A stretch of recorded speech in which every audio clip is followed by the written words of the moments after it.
made up, and it's sort of based on the sea islands that are in the Atlantic, and it's an island full of legend and lore. And to this island one summer comes Miranda, a 16-year-old girl from New York City, and she's very rational, she's very logical. But when she gets to this island and starts learning all about the different legends and folk tales there, she starts to wonder if there might be some truth to the magic. And she especially starts to wonder when she meets a boy named Leo, who's a local and may or may not be part of the sort of magical folklore and culture there. And the scene I'm going to read is Miranda has just gotten into a terrible fight with her mother, who thinks that Miranda should be dating a boy more appropriate to her station in life, another summer boy on the island, not a local boy like Leo. So I will read the aftermath of that fight. Sorry. Okay.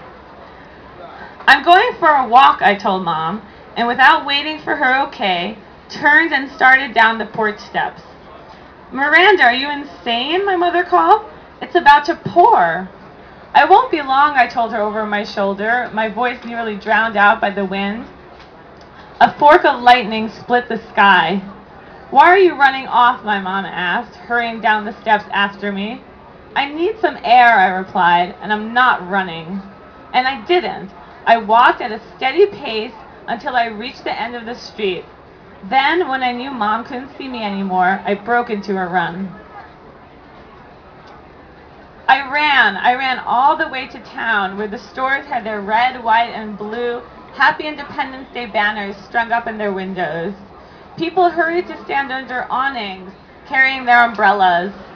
As I reached the boardwalk, I felt the first cold raindrops on my bare arms, but I kept running, past the Krabby Hook, past the closed Marine Center. Something seemed to be propelling me, something I couldn't name or understand.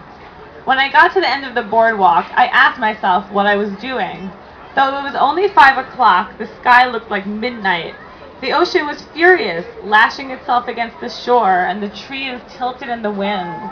The beach was empty. Anyone sane was indoors. Maybe Mom was right. Maybe I'd lost my head. I scanned the barren dunes one last time before I sighed and turned away. I lowered my head against the wind, prepared to hopefully make it back to the house before the storm. But then I heard my name. At first I thought it was just the crashing of the tide, but then it came again. Miranda. I whirled around, my heart lifting, and saw Leo walking up the sand toward me. His hair was wet and he wore only dark blue swim trunks. Droplets of moisture glistened on his bare chest, and illuminated by a flash of lightning overhead, his skin looked as luminescent as pearl. I hardly believed it was him until I could see his eyes, green and sparkling, and looking right at me. Where did you come from? I shouted over the wind. I started toward him too. Were you swimming? I told you, he replied, a smile crossing his face. You can always find me here. We stopped mere inches from each other. I wanted to see you, I said. I was on the beach yesterday, but I couldn't find you, and nighttime is usually better, Leo said. Lines of water ran down his high cheekbones, down his flat stomach.